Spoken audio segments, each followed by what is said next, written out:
What's going on, everybody? Welcome back to another video. Today, we're going to be learning Git and GitHub in under an hour.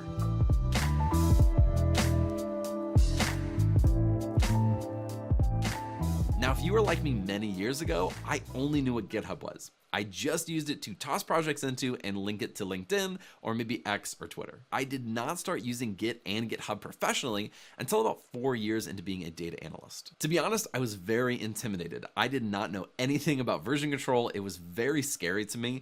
Luckily, I had some good people on my team who were very patient with me, but it did take me a while to learn. And so hopefully in this lesson, you're going to learn Git and GitHub really well very quickly. Now, what we're going to be doing in this video is we're going to start off by comparing Git and GitHub, because believe it or not, they are two completely separate tools. Next, we're going to install Git, we're going to spin up a repository, we're going to make some commits, and then we will be connecting that to GitHub. After that, we're going to kind of get into a full life cycle of what it's like actually using these tools.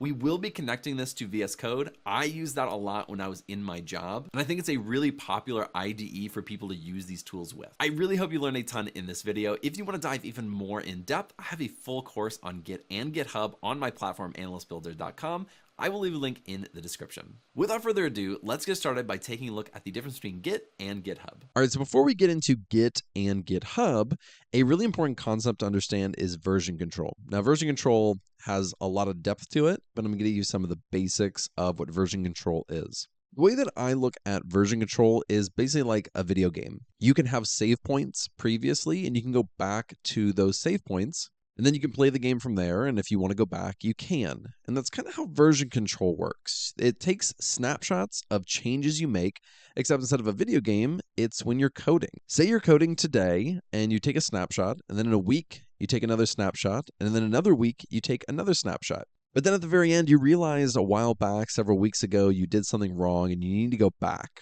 Without version control, you may not be able to do that. You may not have saved your files appropriately. But with version control, you can just revert back to a previous snapshot, and then you can start working from there. And it's a really great system. So it takes snapshots of changes. You can view your history. So if you take lots of snapshots, you can go back and you can see where you took those snapshots. You can also roll back your changes. So like I said, if you've been coding for a week, a month, a year, you can go back to any of those previous snapshots. The next thing to know is that version control systems allow for collaboration. Now, with Git, it's going to be on your local machine, but when we connect it to something like GitHub, then you'll be able to collaborate with a team. People can clone your repository. They can pull everything and all the changes that you've made in your GitHub, and it becomes a great way to share your code and collaborate with other people on your team. So with that being said, let's take a look at Git. So Git was created by Linus Torvalds. If you don't know who that is, he created the Linux operating system, which is pretty awesome. But he created Git because he was running into so many issues with something called Bitkeeper, which is what the previous version control system was for Linux. And so Git introduced distributed version control, which allows lots of developers to work on a project simultaneously without conflicts. Again, one of the issues that Bitkeeper had. The other biggest thing is that Git is really good at working with large projects and is really fast. And so if you have really large databases or really large code bases that you're working with, Git handles them extremely well. So that's who created it. That's kind of why it was created and a little bit about what it does. But let's take a look a little bit more into what Git really is. Git is a distributed version control system, a VCS. And like we talked about with version control systems at the very beginning, it allows you to track changes in your source code while you're developing things. Now, this was originally created for software development, but other teams use it too. When I was back on a data science team, we used Git and GitHub, and that was very common. So a lot of data science, data engineering, they will use Git and GitHub in their workflow. It's not just for software development anymore. Git allows multiple developers to work on a project without overwriting each other's changes. And so what you have is you'll have this main branch that is kind of your source of truth. And then what you can do is Git allows you to branch off of that and basically code alongside that main branch. And then when you're done, you can merge it back into that main code base with reviews. And that way it doesn't overwrite someone else's code because you're not all coding on the same main branch. And why do people use Git specifically? Well, Git is one of the most popular version control software in the entire world. In fact, it comes pre-installed on Mac and Linux. It does not come pre-installed on Windows, but in the next lesson, I'll show you how to download that and get that set up. The other thing is that it's open source. Anybody can use it. Git is completely free to use, just a local application that you can run and use. And honestly, it's quite easy once you get into it. The next thing is it has lots of documentation and support. I've run into issues when I've used Git, and there's so much documentation on exactly how to fix these issues. It is insane. And so any issue that you could possibly have has most likely been encountered, and you can just find out how to fix it online. And lastly, Git has integrations with almost all version control systems like SourceTree, Heroku, and GitHub most popularly, but you can integrate it with a ton of different applications. On this right-hand side, this is kind of a workflow of Git. We'll be working through some of these things in this series where I show you how you can create a local repository, how you can create a remote repository, how you can work with those two together, how to add, commit, and push, how to pull down your changes, how to push your changes. All these different things are things that we'll be looking at in this series. Next, let's take a look at GitHub. Now, believe it or not, Git and GitHub are not the same, and they're not even owned by the same company. GitHub was founded in 2008 and quickly became one of the largest code host websites in the world, and absolutely changed how coders and developers and data professionals collaborate and work on coding. It was acquired in 2018 by, you guessed it, Microsoft for over $7 billion. So it gives you a little indication on kind of the value that GitHub was providing and the fact that Microsoft acquired it, which is one of the biggest tech companies in the world. GitHub is basically just a hosting website for Git. It adds some additional functionality, which makes using Git a lot easier. And so that's why so many people use it. But GitHub can also be free and you can host your open source projects and even private projects. But there is a paid version where larger teams can pay for it. It does get a bit pricey. For my team with Analyst Builder, we use GitHub and we have the paid version. It is pricey, but it is a very great service. So GitHub is basically a cloud-based platform to kind of connect to Git and store things in the cloud so you can access it anywhere in the world.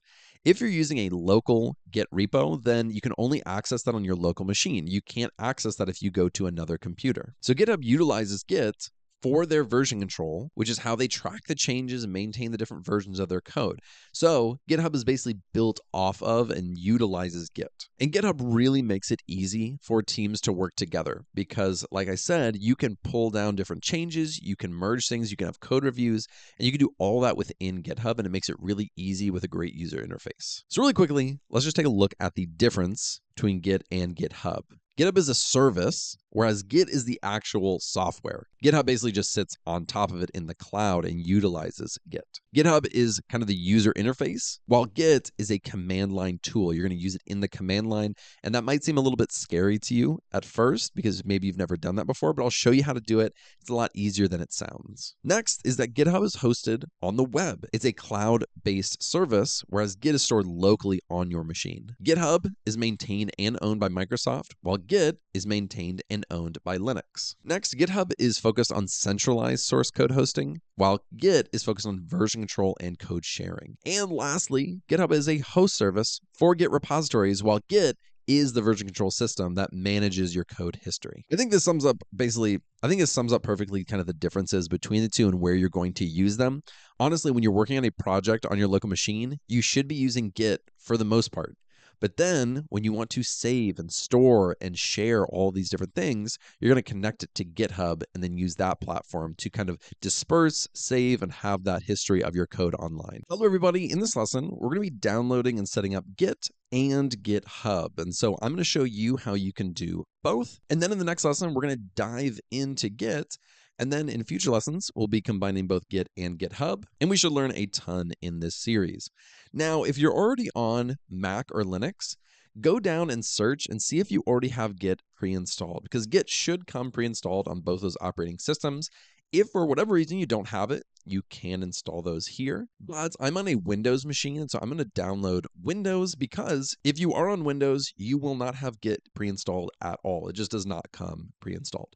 So let's download for Windows. We're going to click here to download. Now we have to save this somewhere. I'm just going to go to my downloads and save this in here. There we go. Let's go ahead and save this. And there we go. There's our exe file. Let's go ahead and click on it. So now we get this pop-up, and this is the Git setup. And it's very, very simple. So let's just walk through it. Let's go ahead and click next. We need to specify where we're going to keep this. I am going to keep this in my program files, so I don't need to change that location. Next, we need to select the components. Now, there are ones already pre-installed. If you are going to be using Git a ton, you can check for daily updates, but I'm not going to do that. I'm just going to go ahead and click next. We can also create a shortcut if we want to access Git. I don't want this on my start menu, so I'm not going to do that. But if you want to, you can go ahead and have that. And let's click next. This one is very important. Choose the default editor used by Git. Now, it says use Vim's, the ubiquitous text editor, as Git's default, but I don't recommend that at all. In fact, I'm going to switch mine to Visual Studio Code. That's going to be as Git's default editor. I believe if we go back to Vim really quick, I think it's up here. If we go back to Vim, I think it says, note, Vim is the default editor for historical reasons and is highly recommended to switch to a modern GUI editor instead. I concur. Vim is great, but is also very old. And it's kind of a ancient tool, if you want to call it that. But I'm going to change mine to Visual Studio Code because that's what I use when I am coding. So we are going to use that. Let's go ahead and click on next. Now we need to adjust the name of the initial branch of the new repository. Now, by default, it's going to call it master. But that does potentially cause issues actually when you connect it with GitHub. And in fact, I prefer it being called main. That's my personal preference, but we're going to keep it as master because I will show you how you can just change the branch name once you get in there. But if I were doing this for myself, which I do use it myself, then I would just call it main. But let's keep it as let Git decide, and we'll click next. After this, we have to adjust our path environment. Now, there are some different options, and they can be a bit limiting depending on what you want to choose for your path. I recommend just using the Git from the command line and also from third-party software. That'll help us down the line just for simplicity purposes. So I'm going to keep it that and click next. Next, we have to choose our secure shell client program. Which one would you like to use? And we're of course just going to use the bundled open SSH. If you want to use an external one and you know how to do it, then you can do that. But if not, just keep it with the default option. Next, we have to choose our HTTPS transport backend. If you have an open SSL library, you just need to kind of verify this, and you'll need to make sure that that's set up properly. We're just going to use our native Windows Secure Channel library. That's already built in. Next, we have to configure the line ending conversions. We're going to check out the Windows style. I'm going to keep it for Windows because it just makes it easier, and that's what I'm used to. Now we have to configure the terminal emulator to use with Git Bash. We're again keeping it as the default option here. Now, this one is quite important. It says choose the default behavior of git pull. Now, git pull is something that we will be looking at in this series. And when you write git pull and you run it, what do you want it to do by default? Do you want it to fast forward or merge, rebase, only ever fast forward? So there are different options that we can have. Now, by default, it's fast forward and merge. So it says fast forward the current branch to the fetch branch when possible. Otherwise, create a merge commit. You can also choose rebase, which it will rebase the current branch onto the fetch branch. If there are no local commits to rebase, this is equivalent of a fast forward, or just use a fast forward. Now, you guys, if you've never used Git, have no idea what this means, but I'll talk about some of this once we get to it. But we're going to keep it as fast forward or merge. Next, if you want, you can use a credential helper, and I do recommend that. So we're going to keep it. You don't have to. You can just choose none. Let's go ahead and click next. It's asking us if we want to enable file system caching or enable symbolic links. You can do both or none. I'm just going to keep the first one as default, and now we can install Git on our local machine. It should be very, very quick. Git is a very light program. And so this should be done in just a minute. All right, so it is all done. It says completing the Git setup wizard. We can launch Git Bash or view the release notes. I don't need to view the release notes, but I do want to launch Git Bash. Let's go ahead and click finish. And there we go. It's going to go ahead and open up Git for us. So this is Git Bash, and now we do have this installed. Now in the next lesson, what we're going to do is we're going to get in here. We're going to initialize a repo. We're going to have some files and see how we can save it and create those snapshots like we talked about in the last lesson. But right now we have it installed. This should be good to go. Now let's come up here to GitHub. And what we're going to do is we are going to sign up for a free account. All we have to do is provide an email, password, a username, and where you live, and we can create our free account. So let's go ahead and do that. Now that I have that filled out, I called my username Alex the Analyst Git Series because I already have a bunch of other GitHub accounts, and so I can't just call it Alex the Analyst. But let's go ahead and create our account. And now we need to go to our email and type in the code that they gave us. Let me go get that code. All right, I went ahead and put it in there. And now we have created our account, and now we just need to sign in. So if it's a Google account, you can sign in with Google. If it was just an email or username, you can do that and put in your password. I'm going to go ahead and sign in with my username and password. Let's go ahead and click sign in. And now we have a GitHub account. Congratulations. Let's come right over here and let's go to our profile. So in our profile, we can see how many commits we've made, which is basically none. I guess we have one. It's saying we have a commit, but I didn't make any commits. And then we have no repositories. So we are going to, in the next several lessons, we're going to learn a lot about Git. We're going to learn how to connect Git to GitHub and learn how to collaborate between the two, very much like you would in a real job. Hello, everybody. In this lesson, we're going to be taking a look at the basics of Git. Now I have several things open on my computer screen here. First, I have Git Bash open. Go ahead and pull that up on your screen.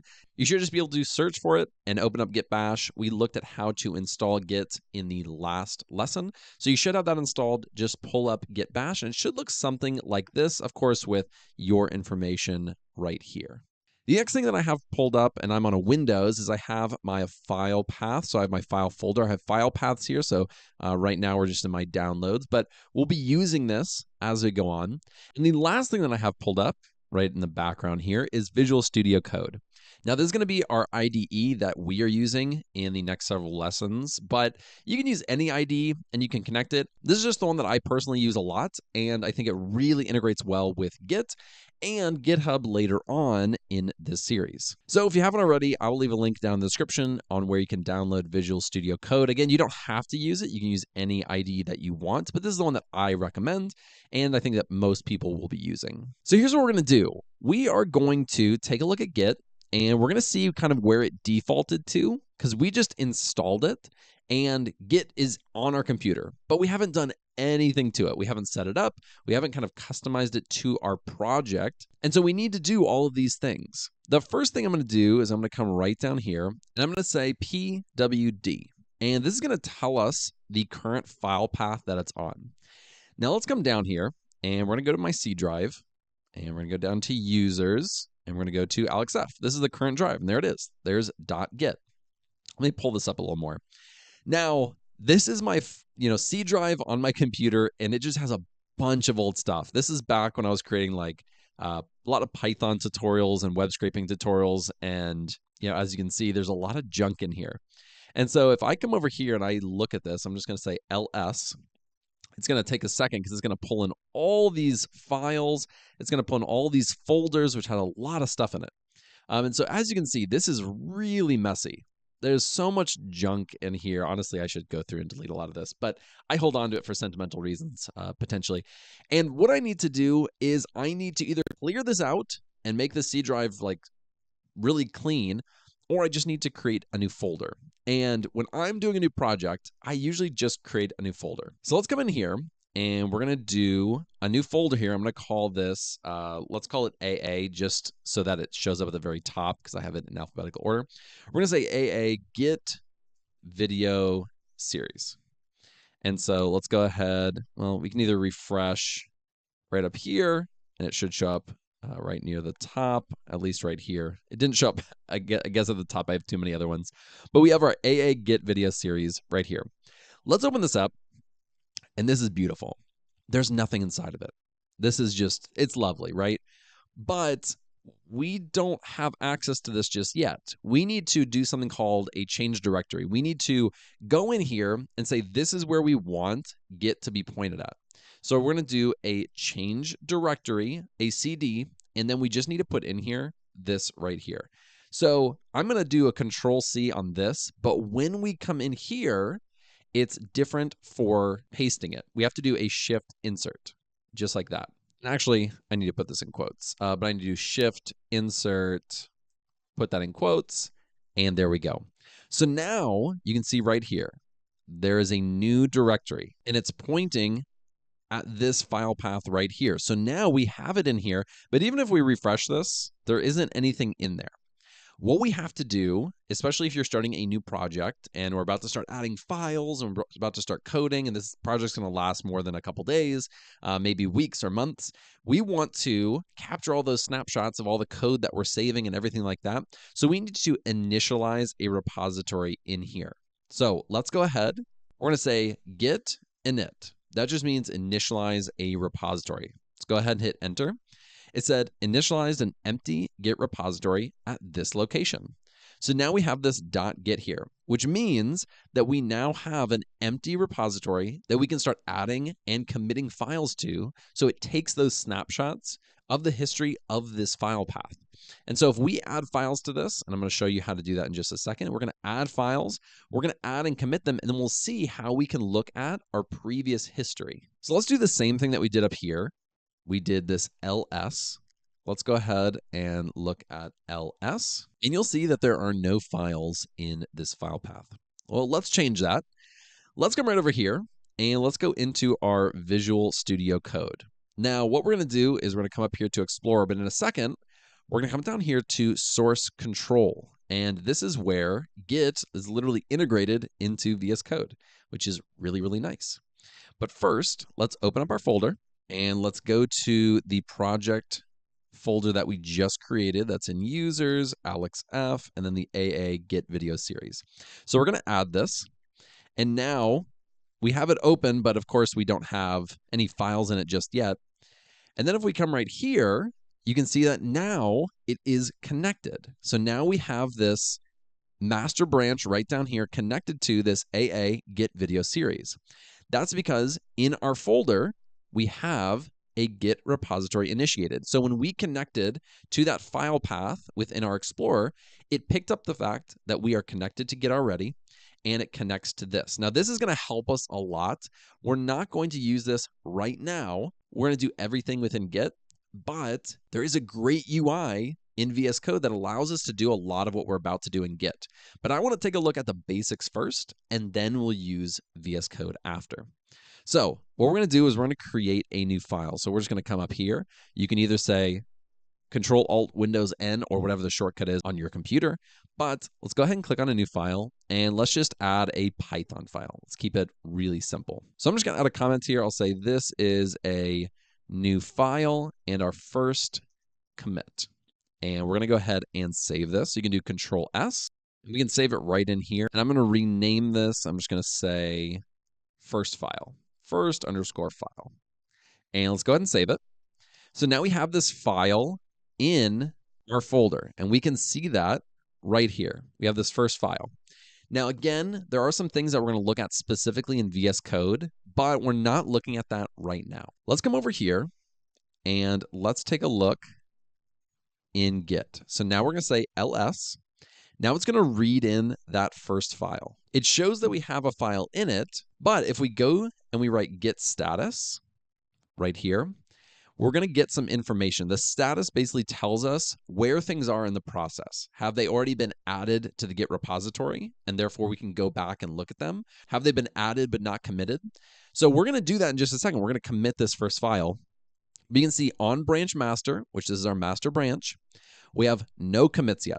We haven't made any commits, so nothing is in our Git repository over here. So we have an untracked file, our first file, .py, but nothing added to commit, but untracked files present. So this is our untracked file. So here's what we need to do. We have to do two things. I pulled this up just so we can kind of see it, but right here we have to do two things. We're in our working directory, so that's where we're currently at. We have our working directory, but we have to first add it to our staging area.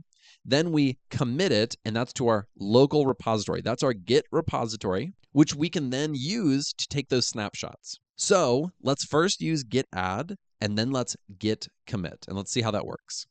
So we're going to say git add. Now, when we get here, you can specify this file path, and you can just say firstfile.py, and it's only going to add that file. So if you have like 20 files in here and you only want to upload the firstfile.py, you can specify that.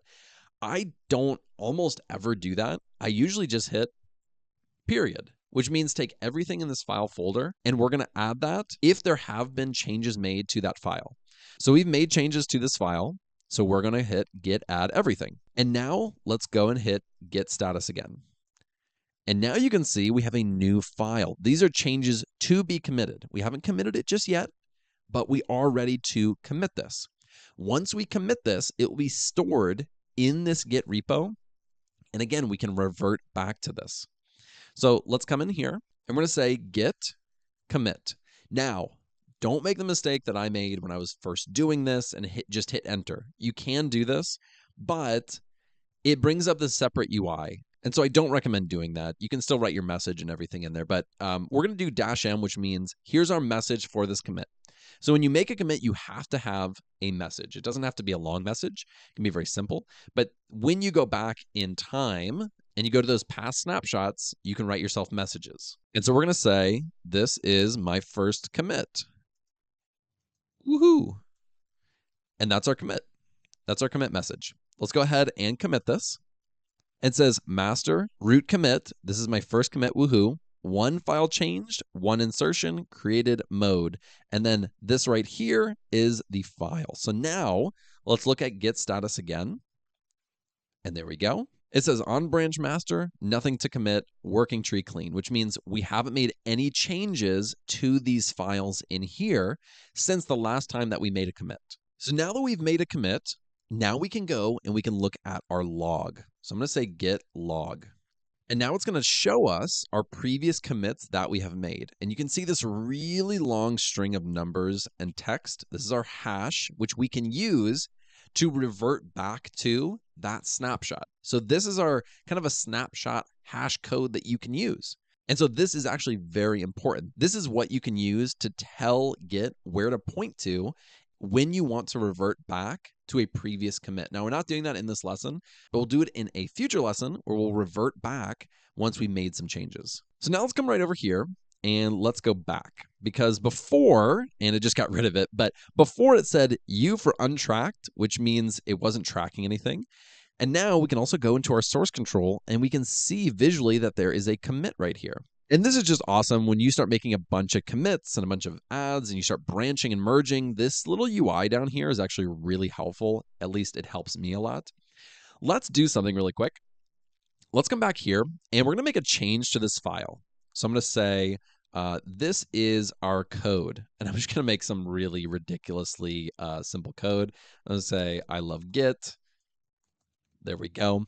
And then we're going to save this. Control S. So now we've saved this file. And now we have a new letter right over here. It says that this file's been modified. And so it's giving us a visual indicator that, hey, this has been changed and it has not been saved. So if we go over to our source control, we now see that there were changes made to this first file .py. It was modified, but it hasn't been committed yet. So we haven't added this and we haven't committed and it's not saved in our Git repo. Now, just to make this a little bit even more obvious, we're going to add another file. So again, just add a file. We'll do text file. It doesn't matter. I'm going to say this is a text file for the Git series. That's all I'm writing. And we're going to save that. And I'm just going to call this one first text file.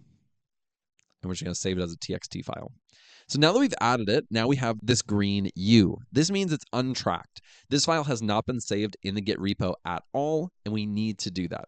So again, let's go back to our source control. And now we have a U right here. So you'll notice we have some options under here within our source control for each file. We have open the file, discard these changes, which means we can completely get rid of this, which we can do. Or we can stage the changes and then we can commit them. So let's only stage right now this first file.py. Now we have it in two separate sections. One is just their changes have been made.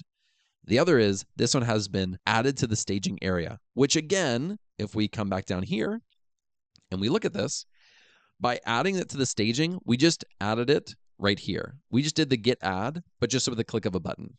We can also unstage the changes, or we can add them both. What we're going to do is we're going to make another commit. So now we're going to come up here, and let's get rid of this. We're going to make another commit. So let's commit this, and it wants a message here. And so I'm not going to do that. because that's not typically what I do. I'm going to enter my message right up here. I'm just going to say second commit with updated file. Now, usually with this message, it should mean something. You should kind of indicate what you're doing with it or what you've done, but that isn't super important at the moment. Let's go ahead and commit this. And you'll see right down here, we now have a second commit. So this is our first commit. And then right up here, this is our second commit. Now look at this thing right here. This is our hash. We can save this, or we can copy this using this button. But if we go up, that hash has completely changed. And it's also noted that this was saved, who it was, where it was saved, and what that commit message was. It also will tell us that one file was changed, 6 insertions, and 1 deletion. So gives us some information. And again, that's something we'll look at in a future lesson about how to look at those differences. But if you'll notice up here, we didn't commit this one. And that's because we never added it to the staging. So let's stage this. Let's say this is our third commit with text file. And let's commit this. And now we have 3 commits. Our first commit, our second commit, which I misspelled with. That's a shame. And then we have our third commit. Now, these are all on the master branch, right? But in a future lesson, we can create separate branches within our GitHub repository, and that's going to totally change the game and how we do our workflow and a few other things. Hello, everybody. In this lesson, I'm going to show you how you can revert back to a previous commit. Now, if you haven't been following along, this is about the 3rd video in this Git series. And up until now, we have created a few separate commits over here, one with a small spelling issue. That's no problem in the commit message. Now, what we've done so far is we've created our working directory. We used git init, and then we added these to the staging area. We committed them to a local repository. But what we now want to do is come right down here and go back in time. We want to use git checkout, and we want to actually check out a previous commit and put that into this working directory. And so let's see how we can do this. So we have these previous commits, and this is our first commit, and this is when we first created this file. And if we come right up here, we only had this comment in our code, and we added this in our second commit. And so let's pull up this right here, and of course our git bash. Now what we can do is we can just use git checkout to go into something called a detached head state, where we're just looking at our previous commit or where we were in that snapshot. We're just looking at it. So let's say git checkout, and then what we're going to do is we're going to copy this entire hash. And so I'm going to do this. Now, in order to copy this in here, and I'm on a Windows machine, I'm going to do Control Insert. And then if I bring it right down here, I need to do Shift Insert. I'm going to hit Enter. And now we're going to get this message, and it's going to give us some good information. And let's just see what it says. It says, you are in a detached head state. You can look around, make experimental changes, and commit them. And you can discard any commits you make in this state without impacting any branches by switching back to a branch. If you want to create a new branch to retain commits you create, you may do so now or later using -C with the switch command. And then they give a little example, or undo with git switch. Now, this is just advice. You can turn this off. Now, what we're able to do is we can say ls, and this is our directory. Now, we are taking a snapshot of this one right here. We're going back and we're checking it out. And remember, we had 2 files in here previously, and now we only have 1. So it is showing us in our file path, as well as in Git, that there's only 1 file in there. And if we go into our Visual Studio Code, this file doesn't even exist anymore. It's gone. And if we go to our first file, that code that was previously down here is not there anymore. So this one is deleted because it's not in that current Git path. And this one is reverted back to the code that we had only at the point or the snapshot of when we made that first commit. And so this is a very important concept to understand when you're using Git, is we are looking at this snapshot. Now, we looked around and, we don't need to go back and change anything for that specific one. We actually want to go back to this one. We can do that, but I'm going to show you a little bit more than that. What we can do is we can say git checkout, and then we have our master branch, and I'm just going to say master in here. Let's go ahead and hit enter. And we've now come to our most recent commit in this branch. Now, this is our master branch, this is our main branch. I call it main and master because GitHub calls it something different. Git kind of had that default of master. But ours was called master. And so we used right here, git checkout master to come back to our most previous one. And so now if we look at our ls, now we have both of those files. This code is back to how it was. This code is now there. And so everything in the world is right. But let's say we want to go back and we want to make some changes. I don't recommend just going back and checking it out and making the changes right there. I actually recommend creating a new branch. Now let's say, let's actually come down here. We'll do git log. Let's say we want to come back to this second commit right here. So we had just updated this first file. We hadn't even added this text file in, but it had that code in there. Let's say we want to go back and we want to change some things, but we still want to keep some of this other information with this latest file. So let's say we want to come back and we actually want to start at this right here. So this is our second commit. We just updated this first file with this code. That's all we added. This was our code from our second commit. But we want to add a little bit more, but we want to also save what we're currently working on. We're going to do something called creating a separate branch. And a branch looks something like this. We have our master, and that's what we're working on right now. But you can create this branch where you can work parallel to your master branch, and then you can merge it back to your main work. At the same time, this is great for collaboration because someone else can also create a separate branch, work on that work, and they can merge it back. Now, in this lesson, I'm just going to show you how to create the branch, and you can do work there. But in the next lesson, I'll show you how to create a branch, do some work over here, and then how you can merge it back into the master branch. Because that is how an actual workflow, when you're using Git or GitHub, that's an actual workflow within it. So I want to show you how to do that in the next lesson. So let's come in here. We're going to do git checkout. But instead of specifying here's where we want to go, I'm going to first say -b. So I'm creating a branch from this location, but we need to name it really quickly. So I'm going to call this branch for work. So that is the name of our branch. And now we need to specify, and whoops, see, I accidentally tried to use Control-C. Let's try this again. We'll do, git checkout -b. We'll call branch for work. I need to come up here and use Control Insert. And then I need to say Shift Insert. So now we're saying git checkout. So I'm checking this out. I'm creating the branch and naming it. And this is the one we're checking out. Let's go ahead and hit enter. And now you see something a little bit different. We've switched to a new branch that we just created. And then right over here, instead of master, it says branch for work. So this is our current branch that we are on. So now we can add files, we can come in here and change things. And if we want to, then we can merge it back to our main branch with all this new work that we've done. So in the next lesson, we're going to see how we can add files to this branch and then merge them back into the main branch. Hello, everybody. In this lesson, we're going to be taking a look at branching and merging. Now, in the last lesson, I already created a new branch. I'm going to just kind of walk through because this may be the first one you're watching. I'm going to walk through how to create that new branch, and we'll walk through a little bit about how it works and how to merge it back into this master branch. So what we've done is we were here on this master branch, and we just said git checkout, and we checked out a previous version, a previous commit using this hash right here, and we named it branch for work. So now we're on this separate branch. We're on our master and we made this branch upward, and now we are right here. So just for demonstration purposes, let's go back to our git checkout master. So we're actually going back to the master branch. We have created this branch for work.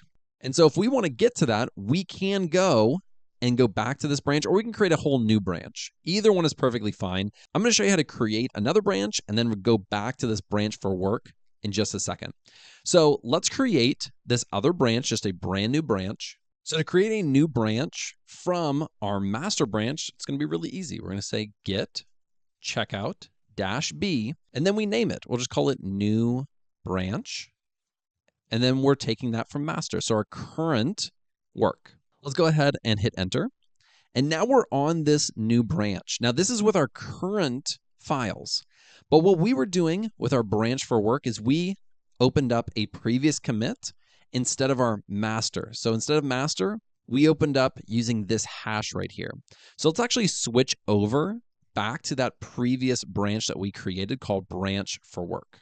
So to switch back, it's really easy. We again say git checkout, and then we'll say branch for work. Let's go ahead and hit enter. And now we're on our branch. Now this previous branch does not have all of our commits. So this file was not in that previous commit that we're looking at, that second commit. And that's what we're going to do. We're going to add some files, and then we're going to see how we can merge this back into our master branch. So let's go right over here. Let's go on up. We only have this first file, so we're going to make some changes. We're going to say this is a change to our code, and I'm going to print out, I love merging and branching. Nobody actually says that, but we're going to say it, and I'm going to save that, and then we'll also add a file. If you watched our previous lesson on Visual Studio Code, this means it was modified. So we're going to add a new file now, and we're going to call this one branched file.txt. So it's just a text file. So I'm just going to say, this is a text file for the new branch. And that's all we're going to do. We're going to save this. So I did Control S. And so now we've made a modification to a previous file, and we've added a new branched file.txt, completely separate. So here's what we're going to do. We're going to go back, and this is our current file path. So we have that branched file, and then we also have a modification to the first file. Here's what we need to do to merge this back into our master branch, because now we've added this new file, we've made some changes to code. This looks great, but we need to get it back to our master branch so that other people can see it. We can put it into GitHub. We can share that with our team. So here's what we're going to do. We're going to go back to our master branch. We're going to say git checkout master. So now we're in our master branch. And if we say ls, you'll notice that that file is there. But if we do git status, you'll see that we have a modified and we have this file right here. So we haven't committed or made these changes yet. All we need to do is we can say git merge branch for work. So it looks like when we switch back to this master branch, it already made the merge. In fact, let's check this. We'll say git log. As you can see right here, we have our first commit, we have our second commit, and then for a third commit, we have head to master, but then we also have this new branch. And so it merged it back to the main branch when we went and checked it out, but it still hasn't committed and saved this to the GitHub repo. So we still need to git add. Actually, let's do git status first. So we still need to say git add dot, and then it's going to add everything. And then we need to say git status again just to check it. And now the modified and the new file are there. And now we need to commit this. So we're going to say git commit -m, and here's our message. We're going to say committing files after merge. And so now these files were added and they were updated and modified in the main branch. So all that work that we were doing in this other branch is now in our master branch. And if we come back here, it should have that updated, and it will note that we have added these files and made those changes. So that's how we create these other branches. And then we bring them back and put them in our main branch. Now, what's really important once we do have this master branch, or even if we have these other branches, is that we put this to where other people can see it. That's in our GitHub. So in the next lesson, we're going to connect our Git with our GitHub. So that's our local repository with our remote repository, so that we can sync these up and use them in parallel. Hello, everybody. In this lesson, I'm going to show you how to connect your local Git repository to your online Git remote repository. So we've been working for the past several lessons. We've created a repository, and now we want to connect this to GitHub so that we can remotely store and have all of our commits on GitHub, not just on our local machine. So in here, we created our GitHub, but now what we need to do is we need to come in here and create a repository. So we're going to select a new repository. I'm going to call this the Git series repo, and I'm going to create this as a public repository so anybody can go and take a look at this. And we're not going to change anything else. Just keep it super duper simple. Let's go ahead and create this repository. And it's going to be completely blank. Nothing is in here. There's no files. There's nothing. And what's great is that GitHub knows, they are very good. They know that you want to connect this to your Git repository. And so they give us instructions on how to do that. So if you want to create a new repository on the command line, you can, or push an existing one. Now that's what we want to do. So we can copy, well, I'm going to copy this. We're going to add a remote origin, and origin is just the name, but let's look at this in a second. Let's come over here. I'm going to do Shift Insert. So git remote add, we're adding a remote repository and we're calling it origin. That's kind of like a default name. We don't have to call it that, but it's just common for people to do that. And then here is the link to this remote repository, and that's it. Let's go ahead and hit enter. And so now we have connected this local Git repository to this remote repository in GitHub. So now what we're going to do is come over here and we're going to click on Publish Branch. This is going to allow us to sign in with GitHub. So we're going to sign in with your browser. Then we're going to authorize the Git ecosystem. So we're going to say authorize. Now we're going to come back here and we're going to bring up our VS Code again. And it looks like we've already put it into the GitHub repo. And you can see it right here. You can see that you can open it on GitHub, but it also has this little emblem that says that origin main is now in GitHub. So let's go back to our GitHub. Let's click refresh. And now we can see all of our files in here. So now we've connected our local Git repository to our GitHub remote repository, and now they are synced up. Hello, everybody. In this lesson, we're going to be taking a look at GitHub. And then what we're going to be doing is seeing a little bit of a workflow of using both Git and GitHub together. If you remember from our last lesson, we connected Git to GitHub. So now we can work on a little bit of that workflow of how it would actually look using both of these tools at the same time. We also pushed all of our stuff from our local repo in Git into this GitHub repo right here. The first thing that we're going to look at is we can actually take a look at our previous commits. So these are all the commits that we made on our local repo, but when we connected it and we pushed it up into GitHub, we still have all of those commits here that we can see. And so that's really great to see. We can also go in, and this is our first file .py. We can click on this file and we can actually look at the code that is in here, as well as, of course, our other files as well. The next thing we're going to take a look at is a pull request. Now, we're going to be looking at a pull request in just a little bit. We're going to see how that works, but a pull request is something that is different between GitHub and Git. On Git, you can just commit and merge and do all those things basically whenever you want, but within GitHub, we do have to create a pull request, which is how you approve code and you get things merged back into the main branch. We will be taking a look at that in just a little bit. There also is issues, and issues are really common, especially within larger teams. So if you're working on code, you can create a new issue. And you can assign it to somebody, you can label it, you can assign it to a project or whatever milestone you might be working on, and you can create it. And so, if you're going back in the code and you see, oh, there's something wrong with this first file in our output on our website or for this customer, they're getting something weird. So we create an issue, we assign it to someone, and then it will show up right in here. So let's go ahead and create a new issue really quick. I'm just going to assign it to myself, and I'm going to say first file not working correctly. This is a terrible title, but then in here, this is the details you need to know.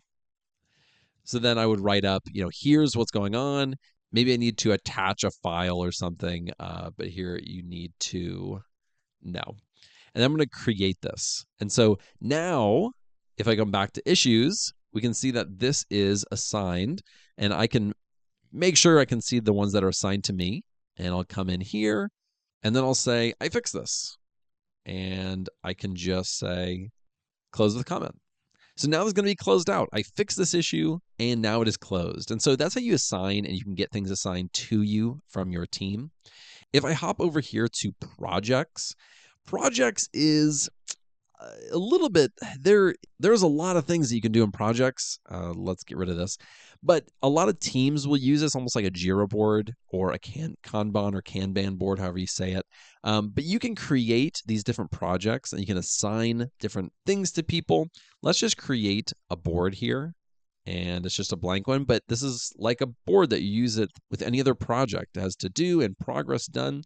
And this is where a project manager or somebody on your team might come in and organize this. They might have things set up that you need to accomplish, that your team needs to accomplish. So this can be really useful.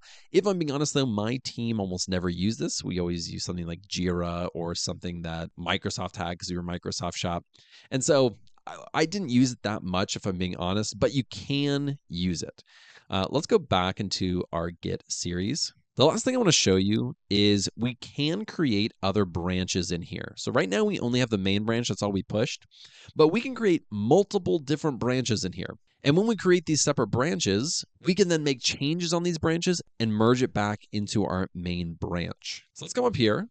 Let's click on this branch and we have our main branch. And let's go ahead and let's just create a new branch. Let's get wild. We're going to say new GitHub branch, and we're going to create this new branch. So now if we go back, we're going to go to our code. If we go back to main, we now have our main, that's our default branch. We have this new GitHub branch. Let's go ahead and click on this. This is basically a copy of our main branch. And so it has all the same commits. It has all the same files and information in here, but let's go ahead and let's add a file. We're just going to create a new file. And we're going to come in here, we're going to name this file. So I'm going to call this a GitHub file.py. And we're going to say this is a file just for GitHub. And we're going to commit these changes and go ahead and commit them. And now we're getting this message that says this branch is one commit ahead of main because we just went into this new branch and we added a new file and we committed it. Now, if we go back to the main branch, you're going to notice we no longer have that new file that we created. It's just in that separate branch. But now we're going to get this message up here. It says new GitHub branch had recent pushes 15 seconds ago. It's going to want us to compare and create a pull request. Let's go ahead and click on this. So if we do this, we're going over basically to opening a pull request. What this does is it creates a new pull request by comparing changes across two branches. And if you need to, you can compare them across forks as well. So we can create this pull request. So let's go ahead and create pull request. And it's going to see if there is a conflict with the branch. Now, conflicts within a branch means that a file was changed in both the main branch and it was changed in a different branch. And if you tried to merge them, you're going to get a conflict because you changed both of them. Of course, we didn't do that. So now we can merge this pull request. So let's go ahead and merge this back into the main branch. We're going to confirm this merge. And now you can see that this was appropriately merged. Let's go back to our code. And now in our main branch, you're going to see that that GitHub file was added. And so now both of these branches are up to date. The only thing that is not up to date is if we come back here. Because if we come back to our local repository, this is not updated. And so let's see how we can pull that new file that we created in GitHub, and we're going to pull that down to our local repository. And just by clicking refresh, it says that we've synchronized those changes. But let's come back to our source control. You can see right over here, we committed these files, but then you see this little orange line right here. It says that we created a GitHub file. Then we merged that pull request within GitHub, and now main and origin main, which is GitHub, are both on the most recent commit. Now, what you may also want to do is you may also want to come in here and say git pull origin main, and that is also how you can pull that down just using Git natively. Of course, we are already up to date, so we don't need to do that. But let's go add one more file and let's just test that out. So we're going to come in here. We're going to add another file. We're going to call this GitHub file 2 and just say this is the second file. And we're going to go ahead and commit these changes. And this should be on our main branch, so we should be perfectly fine. So there we go. Now we're going to write the same thing. So this is on our local repo. We're going to say git pull origin main. And then it's going to say, okay, let's bring down everything that we don't already have. Any changes, any new files. If it's new and it doesn't sync up to our last commit, let's take a look at that. So we have this one file changed. And that's our GitHub file 2. Let's go ahead and say ls to take a look. And now you can see that we have that GitHub file 2 right here. We didn't call it .py. We probably should have. In fact, we could come in here and change that if we want to, but we don't need to. But let's go back now. We have Git. Let's open up VS Code and Git. If that file is showing right here, we should also see it right here. So we open that GitHub file 2, and this is the second file. And so that's how we can pull down files or changes from GitHub. And typically that happens when someone on your team uploads a new file or a client uploads a new file and you want that file locally so you can actually do your work. And so you'll pull that down so then it's in your local file folder and you can actually use that file. And the same thing would apply. Let's say in here, we need a new file. We're going to create a new file. Let's say it's a Python file. We're just going to say this is the latest file with our code. And we're going to go ahead and save this. And let's call this git file 1. And let's save that. So now we have a file that is untracked. It hasn't been put into any repository, local or remote. But we can come over here and we can first add this. So we're adding it to our staging area. And now we can commit this. I didn't add a message. Let me actually get rid of this. Let's add a message. We're going to say git local repo. Ooh, whoops. Let's do git local repo change. And we're going to create that commit. But now these are out of sync, right? So now we have our GitHub repo that's back here.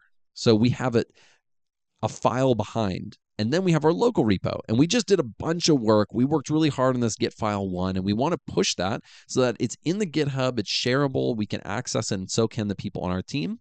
So we're just going to click sync changes. And it's going to sync up to where that file is now in GitHub, and they are both on the same place. So now let's go back.